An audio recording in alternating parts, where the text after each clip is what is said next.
हिरण्यमयेन पात्रेण सत्यस्य पिहितं मुखं तत्त्वपूषन्न पावृणु सत्यधर्माय दृष्टये.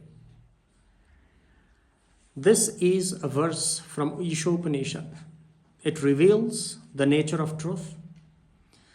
According to this verse, the face of the truth is covered with a brilliant golden lid.